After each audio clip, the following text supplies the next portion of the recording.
So we're in this series called Heart Smart. And here's what we know, and I know we already know this, but our heart is what drives ultimately our behavior, our actions, and our words. That's where it comes from. And so we've been talking about the heart, but more specifically, the things that get lodged in our heart, to pay attention to the things that, and really these are attitudes. This is not a behavior thing. This is not, well, you need to fix your behavior, because we learn that from an early age, how to modify and to manage our behavior and our words. I mean, from a very early age, and then it grows with us. I mean, even when we're young, you get into middle school, and man, you learn real quick. You like somebody, you're gonna try to do the things that they want you to do, and you're gonna try to talk and to say the things that they want you to say because you want that girlfriend, right?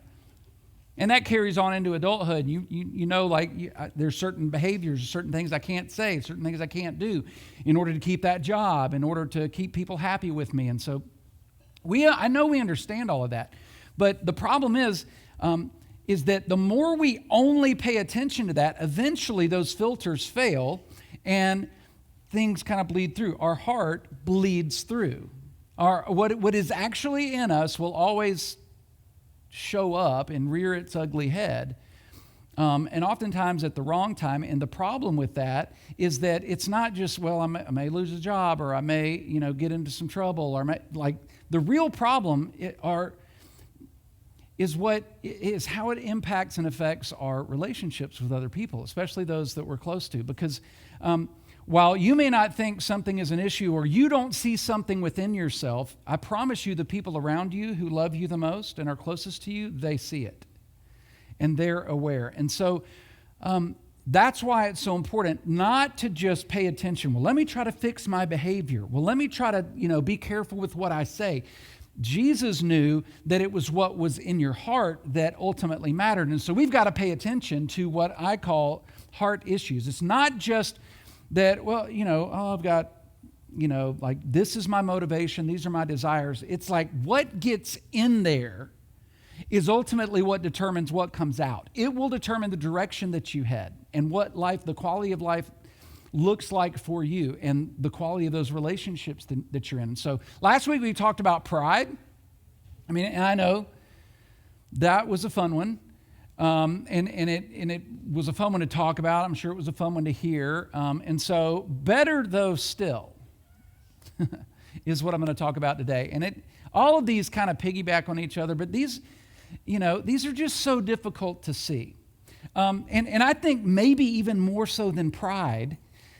Some of us might say, I know, I'm a little cocky, I'm a little arrogant, but nobody says that they're this one. Nobody says that this one, we may think, I could be better at this, or I could be better at that. I could work on this, I could work on that, but this is not me. Nobody's this. And yet Jesus talked about it all the time because of its prevalence in not just our culture, in our society today, but just in humanity in general. This is the way we kind of lean. Pride was what we talked about last week. Today I want to talk about greed. I know this is a fun one. All right. Greed is a real heart issue, not because it affects our bank account or our financial status. It's because of how it impacts the people around us. And it feels like, how could that be? And yet that's kind of what I want to try to reveal today. Talk about this heart issue itself, why it really is a problem for us, because we don't see it in the mirror, but also there is something that we can do about it. If we're willing to pay attention. Hey, Nick, did he go somewhere? Okay. So it's still on music, lyric things, and so it looks very lyrical. It just looks interesting. So I don't know if that can be changed, the confidence monitor. Hey, Nick, welcome back. Sorry, you don't get a break, my friend. I apologize. But here's the problem with greed. A couple of reasons why this one's hard to see and to deal with, because if we can't see it, we can't deal with it. It's because nobody thinks they're greedy. And I've said that before, but even still, even though this is something we've touched on and highlighted here and there, and this is, partially, I kind of touched on this in a message several weeks ago as we walked through the Gospel of Luke. But I want to more specifically talk about this side of it. It's this greed that tends to get lodged in our heart because nobody sees it. And so when you don't see it in the mirror, you don't do anything about it. You see, when we think greed, we think that's somebody else. That's not me. We think, the extreme. We think, what comes to your mind when you think of like a greedy person? I immediately just think Scrooge. Like that's like the epitome of the picture of greed in our minds. It's that crotchety old man, old miser, and he's got all kinds of money, but nobody to share it with, and he's kind of gathered it all up and like that's greed. And since I'm not that, I'm not greedy. And so we don't see it in ourselves. But here's another reason that it's hard to spot in ourselves, because greed disguises itself as virtue. I mean, we talked about a little bit last week that pride can be a virtue. Greed is never virtuous, but we don't see it because we kind of pass it off as virtue. These are the kind of things that we say, where we kind of make it like, well, I'm just protecting my family. Well, I'm just being a good steward of my stuff. Well, I just don't want my stuff broke, so that's why I'm being protective. I'm just caring for my stuff, and that's just good stewardship, and I'm just saving for the future, and I'm just being careful. Like, that's how we do it. And so it's like virtue, and we don't see it. And I know it's like, maybe that, now we're starting to I'm starting to nudge on some toes, right? But here's the thing. This is not a you or a few. This is all of us to some degree. And if we're not able to see this, to pay attention to this, then it will grab a hold of your heart, if it hasn't already, at some point in your life. And it will, if it hasn't already, begin to significantly and negatively impact your relationships with other people. But you see, it's not just, I don't want us to see it as, this financial thing, like, we're just talking about finances. Jesus knew better than that. That's why I didn't talk about it that way. But greed is not primarily a financial issue. It's really a heart issue, greed. This is not just, how do you protect your purse, or how do you protect the wallet or the bank account, or how do you, set up your 401k or prepare for the future. That's all I'm doing.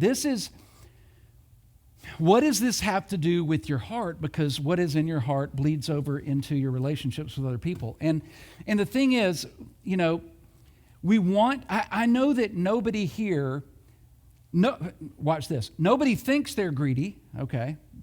But nobody wants to be greedy either, So it's a kind of a both of those things I know are true of all of it. Like, nobody wants to be greedy, but we also don't think we're greedy. But if we pay attention to the way that Jesus presents this, we're going to see that maybe we all actually, he so broadens the category that it doesn't leave anybody out. Because the truth is, sometimes we feel like, we're more virtuous than we really are. We see what happens, what happened on Friday in eastern Nebraska when those tornadoes ripped through those towns. Now, praise God, it looks like nobody died in that, and there were just some minor injuries, but there was a lot of damage, a lot of destruction, homes flattened, and it has impacted lots and lots of people. And so you hear that, and it's like, so there's some compassion there. Well, I feel compassion. I feel compassion when I see, a homeless person on the street, under the overpass, laying down with nothing. I feel compassion when I see somebody, begging for some change. It kind of bothers me, but at the same time, I'm kind of, it's like, it breaks my heart a little bit. And so I'm not greedy. I'm just not in a situation to be able to do anything about it. And that's kind of the way we, sort of justify that in our minds. But I want us to see something different today.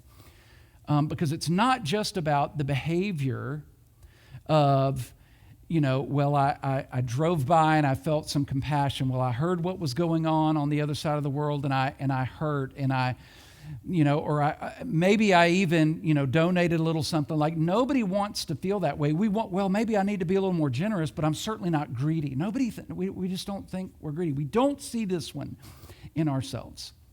So here's what I want to do. I want to show us that this is really something different than maybe we think. I want to present, and these are going to be Jesus' words, okay? And as you know, if you've been in church for any amount of time, Jesus talked a lot about money. He just did. Talked a lot about stewardship and finances and stuff and all of those things. But it was never just about managing a really healthy portfolio. Like, he didn't talk about money and finances in order for us to in order to be really wealthy. Nothing wrong with that. Here, there's this kind of split, what feels paradoxical, because he's not talking about it, so that you can be really stable and have a happy, healthy life and have, financial freedom, even though he certainly would want that for you and me. It's not like it's wrong to have those things either. I don't want you to hear me. Don't miss this. But instead, it's the heart behind it. That's why this is so important. And so I want to look real quickly. We're going to jump into Luke chapter 12, but just to look at a verse and then a second verse in just a minute. But then I want us to go to Matthew chapter 6, and that's really where we're going to kind of see the bulk of this. But this is all recorded as stuff that Jesus said when talking about this. But he's not talking about it just to talk about money, just to talk about, he's talking about it because his concern is your heart. His concern is what is going on in here. Why? Because he wants you not only to trust him, but to be motivated by him, to live according to his spirit, to not be strapped down by the things of this world. And yet, we know how easy it is to get there. We know how easy it is in our culture, in our day, especially. I mean, it's so easy to feel bad about this stuff. To hear a message like this and go, I feel terrible, but there's nothing I can do about it. Jesus gives us some insight here. I promise you that will make a difference if it's applied. No matter what your situation currently is. Well, I'm upside down in my house and my business, and we're so far extended, I can't even think about dealing with that right now. And yet, I promise you, here's the thing. I'm going to step out on a limb here and say that's actually greed. That is what greed looks like in our day and age. And so this isn't about, I've got enough freedom to be able to figure some things out, or I'm young enough and I'm not in so much kind of financial trouble like I can think about. It's important for every season and stage of life and every circumstance, no matter your financial situation or whatever life looks like for you, okay? And this doesn't mean, then you're telling me that I can't buy the boat and have the house and, get the lake home or go on the dream vacation that I've been waiting on. That's not what we're talking. Don't hear me saying that. That is not what we're talking about. Those may be things that are very much in your future. It's what motivates you and how the desire for those things impacts everything else. Okay, and that's what I want us to see. So first, Luke chapter 12. Here's what Jesus said. He said to them, watch out. Be real careful. Be on your guard. Do you remember that from week one? We looked at King Solomon. He said, guard your heart. Guard your heart. It wasn't protect your finances. All of that's there. I mean, we know that. I mean, there's plenty of verses about, how to be a good steward and how to, save and to think rightly about our stuff, but not to be worried about it. But the concern is that we're not going to pay attention to this. So be on your guard. What does that mean? It's a proactive, is it not? To be on your guard, and that's actually a military term there. It's to draw your sword and be protective and have your shield and to actively create a boundary against not greed, all kinds of greed. Even the kind that you don't think apply to you. Protect against that. Guard your heart against that. You don't want that. Why? Because life does not consist in an abundance of possessions. And of course, I know what you're thinking. It's like, oh my goodness, I've heard that before so many times. I know, life isn't all about my stuff. Life isn't all about being happy and having everything that I want. Life isn't all about, that's not what's going to make me happy, but it sure does help. Right? I know money doesn't buy happiness. And some people would argue, but it sure feels like it does.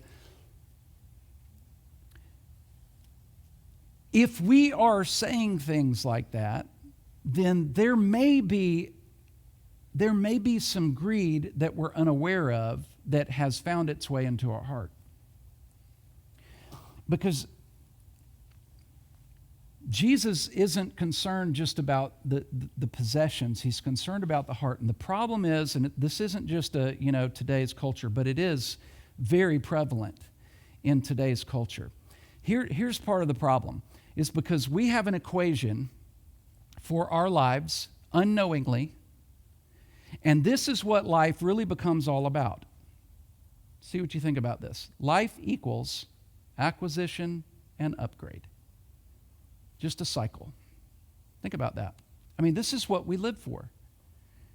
This is what we work for. This is what gets us up in the morning. This is what motivates us. It's to acquire. It's to get the things that we want. It's to, and we're all susceptible to this. It's not like this is necessarily a bad thing. That is, if there's not more to this. Then it does, if there's not more to this equation, then we've lost something. But we do live our lives as if it's acquire, purchase, get more, buy more, have the things that I want, have the desires. I've always wanted that. And so I'm telling you, I'm going to be 50 years old this year. And the struggle, I think, has become more prominent. It's become more real for me. Because it's when you're young, it's you don't mind being broke because you got all of your life to be unbroke. And then you get to be almost 50 and you're still broke. Thank you for whoever knew the answer to that question, because you are right. That's why I got this shirt on sale. But I have the shirt because it's about acquisition. It's acquiring more. This is what it is. And then once we acquire it, it gets old and we want to upgrade. The first house we were totally fine with until some years passed or some time passed, and now it's time to upgrade. And then you get to an age where it's now I need to downgrade because I've got all this extra space. And it's it's so funny how life is a cycle. And yet this really is what life looks like for many of us. And the thing is, then it's not even about having cash in the bank or having cash on hand. I have given up, I'll be real honest with you, I have given up hours of my time to go figure out with a car salesman. I'll be late getting back to work to make sure that the loan goes through so that I can get into the car that I want to get into. Or if there's something that I want, or if there's something that I think is going to, something that I need, I'm willing to move money around to go sell some stuff that I don't need anymore, some of the extra stuff, in order to go get the thing that I really do want now, even though it was not what I was thinking about a year ago, because the other thing was fine. But now it's now I need to upgrade, because I need something a little bit better. And I'm telling, this just never goes away. And we all have our own version of this. Some of us are way more into this equation than others, but we all deal with it in some capacity. Some of us are a little less about, all the flash and all the stuff, but there's something, maybe it's, I find, to be honest with you, I find that those people that are less material, but they still like to have that security. And so they still they prioritize protecting their stuff, then they prioritize their relationships with people and how it impacts their relationships with people, because greed kind of has its way. And then when we're not able to move the money around, or we can't get the loan, we put it on credit. This is kind of how we operate. No cash, no problem. That's a tagline, for title loans, and it's just no cash, no problem. We don't mind this at all. Here's the here's the issue, though. Think about this. I mean, we go to great lengths to make sure that we can acquire the things that we want for ourselves. Time, we'll move money, we'll sell stuff, we'll do whatever we can because we wanted the house and we wanted the boat. Not that those things are bad. But I need us to think about this, process this with me.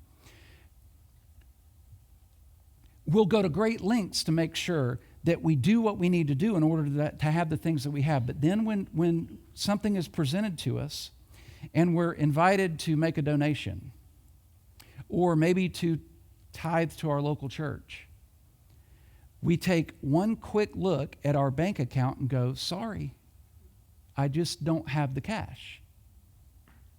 But that never stops us when it comes to a life of acquisition and upgrade. Isn't that true? Yeah, I mean, we figure it out. We're going to have what we want. But do we go to those same lengths? I mean, that's where it's like, is that the kind of greed Jesus is talking about? Yeah. Like, because, then something happens and I could give to something, but I don't have the ability, and I get it. Like I can't write a check because there's nothing in my bank account, but I bet we figured it out to get that mortgage paid for, to get the car loan paid for, or to have the TV, or the vacation of a lifetime, whatever it is. Not, again, are you with me here? Like those are not wrong things. It's not the things. It's not the stuff. It's what motivates us. And when we don't place ourselves in a position to be able to do the thing, to be, I want to be generous, but I just can't. When we say that, greed has found its way somewhere into our hearts. And it may not be like this monster in you. It's like, I'm just an old, rich miser. Like that. That may not be it. That's why it's so hard to see and it's so subtle. It feels virtuous. Well, I want to so bad. I just can't, Pastor. And I get that. So let me just remind you again, because all of that to say, it feels like a bit of a guilt trip when we talk about things like this. But can I remind you what we've said each week? It's not enough to just filter our words and our behavior. We have to learn to monitor our heart. That's what matters. So now I want to jump to Matthew 6, but I just want to ask a question first. So if this is true, and we know it's really about the heart, I mean, we're talking about greed, but really we're talking about what's going on in here. So then what do we do about it? Because it can't look the same for everybody, can it? I mean, I can't step into your shoes and into your world and say, well, this is what you need to be doing, and this is how you need, like, this is a you issue. This is you and your family, you and your spouse. This is you and your relationship with God. This is a heart issue. This is something your pastor cannot jump into your life and tell you. I can help answer questions to some degree, but none of us have this right. There is a way to figure this out and apply this to your life that you've got to be willing to figure out, but you've got to learn it. And to learn it, you got to be willing to do that. And so the question is then, how do we do that? How do we guard our heart against all kinds of greed? How do we do that? Matthew chapter 6. Familiar passage. This is Jesus in the Sermon on the Mount. This is kind of toward the beginning of that. 5 through 7 is where he's talking kind of generally about all kinds of different issues, but this is a big one for him. And it's not the only place he talks about this, but this is a big spot. And here's what he says. Do not store up for yourselves treasures on earth, where moths and vermin destroy and where thieves break in and steal. Let me show you for just a second. This is code language for Jesus. Okay? This is him saying, you need to do something different. It's not just about you. Life is not all acquisition and upgrade for you and for your lifestyle. That's not what life is about. You've missed the equation. So this isn't, I'm supposed to not, have a 401k. I'm not supposed to, I'm supposed to just not have anything. Is that what you're telling me, Pastor? No, because Jesus, read all of the New Testament and you see over and over again, Jesus talks about being wise and being a good steward and, saving for the future and not worrying about tomorrow and, investing well and doing something with what you've got. Like all of that is super important. So then what's he talking about? Well, this is Jesus' way of saying, look, don't just make it about you. There is more to it than that. Instead, and this is that code language, watch this, store up for yourselves treasures in heaven, where moths and vermin do not destroy, and where thieves do not break in and steal. You ready for this? In other words, Jesus is saying, reallocate. Be willing to reallocate what you have, because that will be life-changing. In other words, it's not that you have stuff.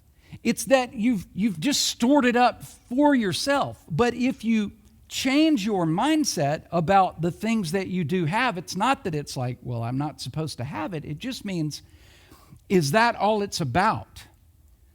Is life all about getting more, having more, and then upgrading to the next big thing? Is it always pushing the limit? Is it always living kind of maxed out? Is it always living, well above our means? Is that the point? And of course, I think we would all say, well, no, of course not. And yet we tend to live our lives that way. And the danger in that is that it ultimately and eventually will impact those relationships. And so let me just add to this and show you why I know that this is true, the way that Jesus is talking about this, that this is about reallocation. We'll jump real quick back to Luke chapter 12. But this is now verse 33. Sell your possessions and give to the poor. Provide purses for yourselves that will not wear out, a treasure in heaven that will never fail, where no thief comes near and no moth destroys. It's like, what in the world? So you're telling me, Pastor, I'm not supposed to have the stuff. I'm not supposed to get the boat or the house or the car or the phone or the wardrobe or take the trip. I'm just not supposed to have that. Is that what you're telling me? No. If you put it all together with things that Jesus said, he is saying, I want you to consider reallocating what you do have, to take a different approach, that it's not just all of it is for me to be consumed by me, that what God has blessed me with, even the ability to earn the things that I've earned, is to not just be used to take care of tomorrow, but also to give me opportunity to serve others as well. In other words, this is a way of Jesus saying, I want you to, instead of prioritizing your own wants and needs ahead of everybody else's, I want you to just prioritize theirs before yours. That's all.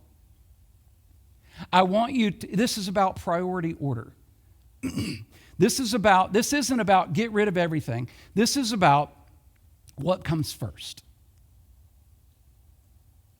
I want you to think this way first, knowing that I'm going to take care of the rest. And why does this matter so much?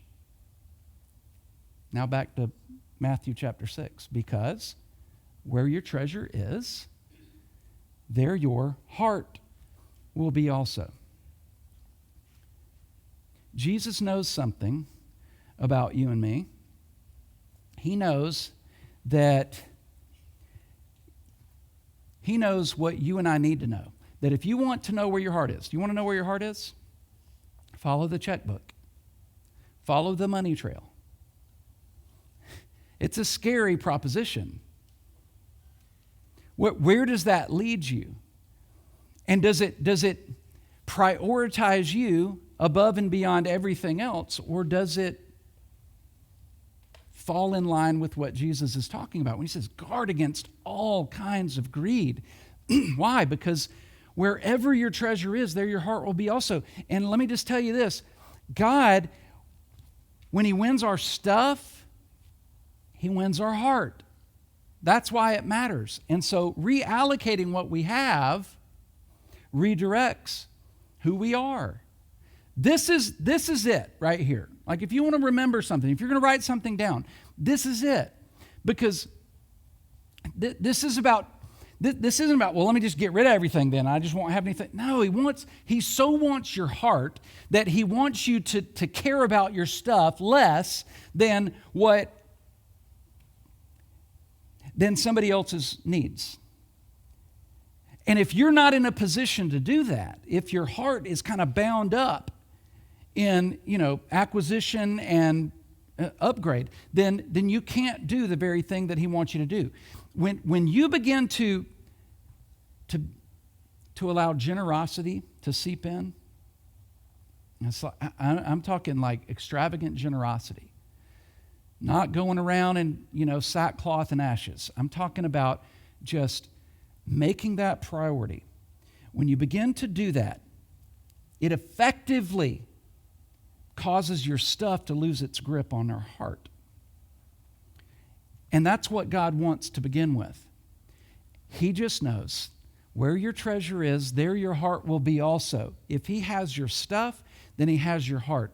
If he doesn't have your stuff, then he doesn't have your heart. So what does it look like to have our stuff then? How do I do that? Well, by reallocating what you have. You begin to reallocate. You think differently about your approach and what you do with what you have. It will impact who you are. And when it impacts who you are, other people begin to notice.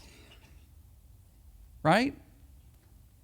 It just does. And then he gives us this example, like literally right on the heels of this. And it sounds unrelated, but think about it this way. Jesus says, the eye is, it's like, this is so unrelated, it feels like. The eye is the lamp of the body. If your eyes are healthy, your whole body will be full of light. Let me just give you an example of what the heck he is talking about here. If you don't look where you're going, you're going to run into something. That was easy. I remember one time as a youth pastor, and I've probably told this before, it was an embarrassing little moment. I'm just walking down down a breezeway at a church, It's a concrete breezeway, it's just normal. It's got a shoulder, okay. And some students are with me, and I'm kind of out in front, and I'm turning around and I'm talking to them. All right, while I'm still walking. And you know what that means? Like, now I think I know where I'm going, but I don't. And so I literally, and I'm in kind of, I'm in my churchy shoes, back in the day, and when I didn't wear boots to church, okay? So I had on like the slicky shoes, and so I'm like walking, I'm turning around, and my foot just ends up right on the edge of that and slips off. And it was about, that deep, okay? Are y'all following me here? And those metal posts that hold up the breezeway thing? I mean, I'm talking, and I just, because I didn't see it coming. I mean, literally it'd be like just stepping off this stage, but a pole being there, and my head caught that pole and just split me wide open. And yes, I passed out. Legit. I had a vasovagal episode or whatever they call it, and I'm not kidding. I just, everything got real small. I felt, why? Well, because my eyes were no longer turned on, providing a lamp for my way. I turned my eyes away, and that's a problem. If your eyes are unhealthy, and they were in that moment, your whole body will be full of darkness. If then the light within you is darkness, how great is that darkness? This is our problem, because our heart and our stuff, watch this, our possessions, our things, the treasures of this world, whatever that is for you, it's different for everybody. It has a way of directing who we are. It directs our heart. And so if we are not paying attention and we allow our stuff to consume us, it makes us unhealthy. It creates a darkness that we're completely unaware of, and we move in a direction we never intend to go. And our behavior and our words eventually begin to reflect it. Even though we say the right thing and we know how to, well, I'm here and I give a little and I do a little but you just don't know. And I'm in all kinds of trouble and I'm up, I've got credit card, all that, school debt, car payments, my business, couldn't help it. The storm came through, didn't have insurance, health stuff. Like, I get it. All of that stuff. And yet, Jesus is just saying, look, it's not like I'm suggesting to you, I want you to literally sell everything, including the clothes on your back, and go live naked under a street somewhere. I mean, that I've never met a Christian who actually took it to that extreme. Now, there are some, believe it or not. But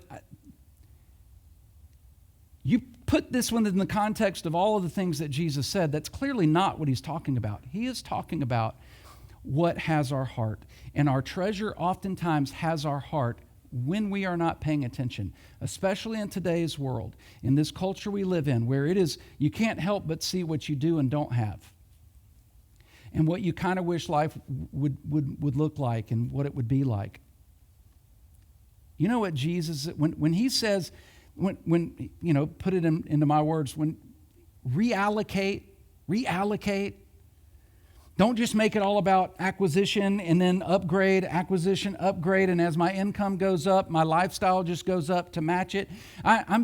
He just wants you to say, I'm going to reallocate what I have, and it's going to redirect my heart. It is going to send me in a different direction. I don't have to empty my bank account. I just need to reallocate. I need to rethink. I need to reprioritize. In other words, generosity I promise you, generosity breaks the power of greed in our lives. Generosity. Well, I can't be generous. Oh, so you're just telling me this is a message about giving to the church. I remember growing up, I would hear messages like this, and I was a good kid, but I had honest questions. It's like, and they were real, like legitimate. If you've been around church any length of time, you've probably thought these things, because it's always like, well, I'm supposed to give to the church. I remember I was that kid, and I would always try to answer the questions first, because I know the answer. Yeah. And they would always ask us, every week, what is a tithe? And this was when, talking like children's church, what's a tithe? And it's 10% of all that God gives you, and that's, it's like, ooh. But then I would have the question as I got older, because then we start, creating some income, and then we start paying some taxes, and we think, what are the questions we ask? I bet you've had debate with people about this, and you're a little mad about it with some people. It's like, no, whatever. It's like, well, is it gross income or net income? Well, what about my extra stuff? What about the under the table stuff? Well, what about something that was just given to me? They gave me $10,000. Like, do I have to tithe on that? Like, if we're asking questions like that, I think that is revealing about what's actually in our heart. It's not that it's wrong to debate those things, because but I promise you'll never find the right answer to that one. And pastors all across, some are, how I'm always kind of I could make an argument for both. Some are like, no, it's this way, and others are, no, it's that way, and then they're going to fight about it. And it's like, no, that has nothing to do with it. That just points to greed that exists. That's why Jesus said, I want you to give and give cheerfully. And the way that you do that is by just by being led by the conviction of your heart. So if this is true, if generosity breaks the power of greed in our lives, and all kinds of greed, then how do you really do that? Because I get it. It's like everybody's situation's different, and I don't know your situation, and I'm not suggesting that there's some kind of exact formula that makes this easy. But I promise you, if you're willing to consider this and to deal with this, and I've taught this before, but I think it's been a while, so I've kind of mentioned it here and there, but I hadn't really kind of walked through it in a while. But I just want to, if we're willing to do this, I promise you, you won't regret it. Tell me, when was the last time you met an unhappy, generous person? I've worried a lot about the money the extra money that I have for myself, I've never stayed up at night thinking about the money that I gave away. Oh, I wonder what that money's doing. I wonder what it's up to. I wonder. I've never done that because I gave it away. And it freed me from that responsibility. At the very least. You just don't meet unhappy, generous people.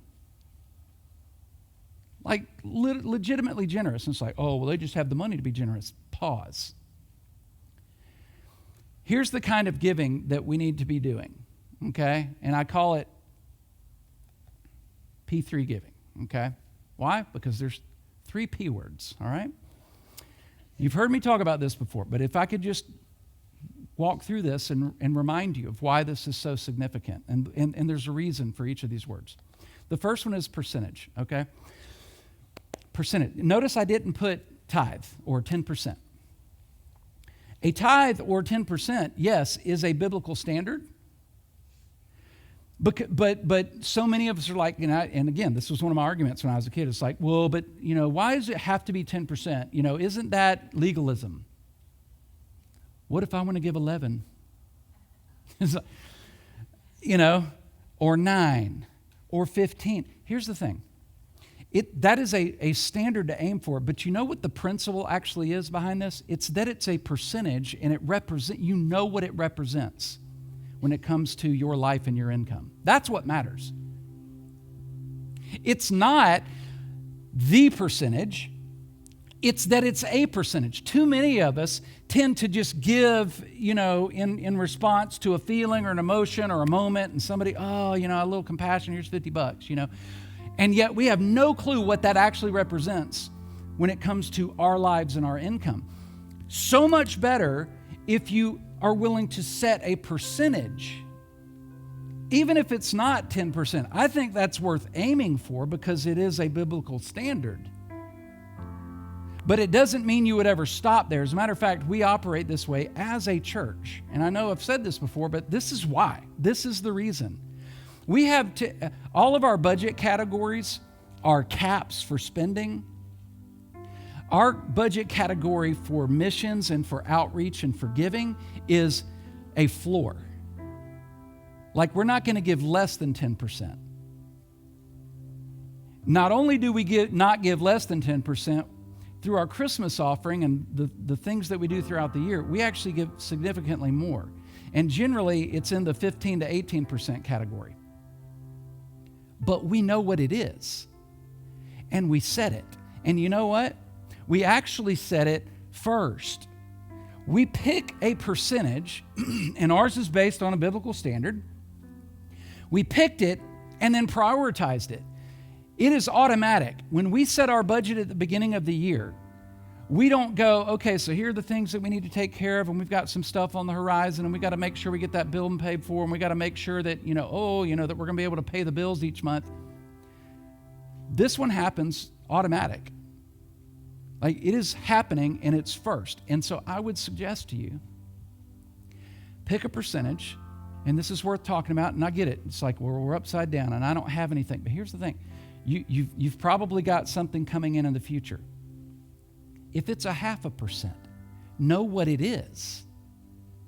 Don't just, I just can't do anything right now. Or all I can do, $25 a month. But that's fine. But know what that represents for you. Why? Because you and I both know that $5,000 doesn't mean the same to you when you're making $30,000 as it does to you when you're making $100,000. You know that. That's why it's not about, I gave $5,000. It's what does that represent for you? That might be a significant portion of your income to give $50 or $100. And I'm not saying, if you're skeptical about Ridge Church and y'all aren't even in a building yet, and y'all set up and tear down and you don't, blah, blah, blah, that's fine. Don't give here. Give somewhere else. In other words, give God the opportunity, test him on this one. He is saying that your generosity, your willingness to be generous in spite of your financial situation is going to break the power of greed in your life. Whatever it is, start with a percentage, 2.5%, 3%, 6%. If you can do 10, awesome. And then prioritize it. I love the way, and I won't say names, but there's a couple in this church that have been coming for like a really long time, since the beginning. And I have always loved the way that they give. Because theirs is it's not a monthly set amount. It's kind of pay per job. And so every job that they do, as soon as they get paid for that job, because it's all different amounts, they sit down and they write a check for 10% of whatever that check was, and they put it in an envelope. And then they get another paycheck, and it's 3 days later, or it's 7 days later, or it's 2 weeks later, and they wrote another check. So by the end of the month, we would literally get a stack of checks. They didn't wait and say, oh, well, I'll just add it all up, because what happens? You know what I'm saying? Oh, well, I'm not going to write it for that much. But if you write, like you just decide, they just made that commitment. It's not, we don't even write the stinking check. It comes out automatic. Like I don't even want to think about it at the time. Like I just know it's not there. It comes out first. It's a priority. It doesn't matter what we got going on in our lives. It's going to come out. Then that's what makes it a priority. Finally, and this is the one we miss too often, make it progressive. In other words, as your income and your lifestyle grows and increases, so should the percentage. I can't tell you that you have to do it that way. But why would you not want to? If in your lifetime you go from $30,000 to $130,000 and you never change the percentage, 10% of $30,000 was $3,000. That was a significant thing when you were making that kind of money. $13,000 when you're making $130,000 is not nearly as significant.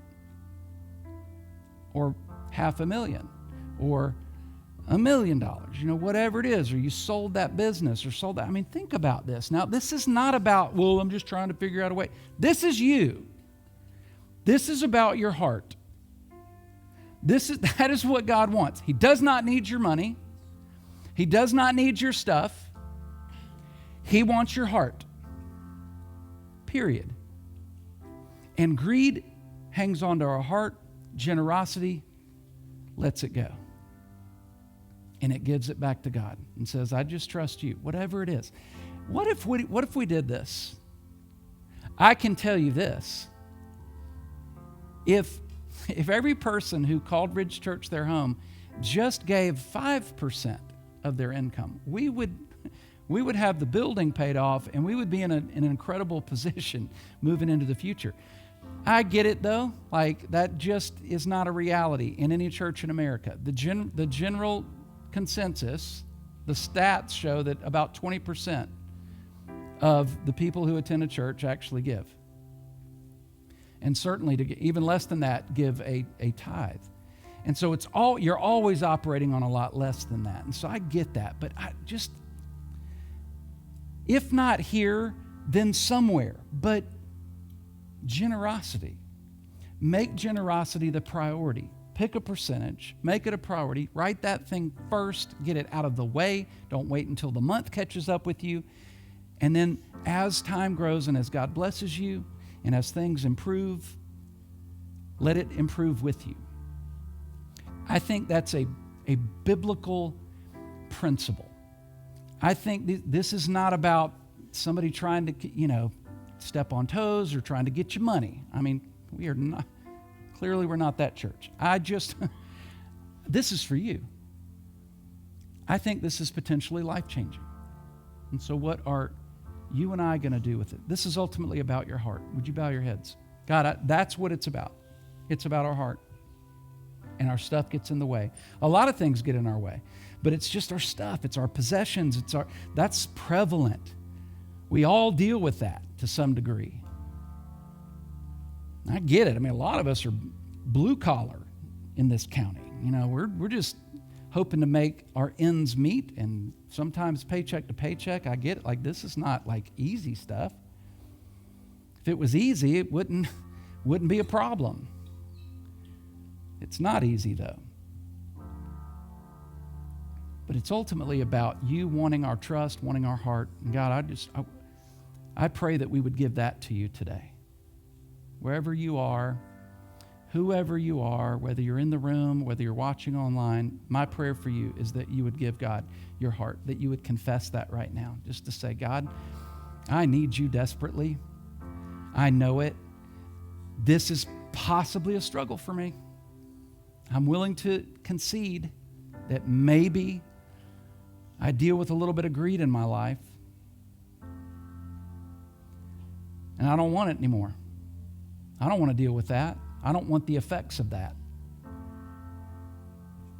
Teach me to be generous, and then give me the courage to do so, to walk out, to make a change, to make a difference in somebody else's life, to prioritize others' needs even above my own, to make that first. God, I just want, ultimately, because I want you to have my heart. I desperately want you to have my heart, and I want to live for you to the best of my ability through the power of your Spirit. It's in Jesus' name I pray. Amen.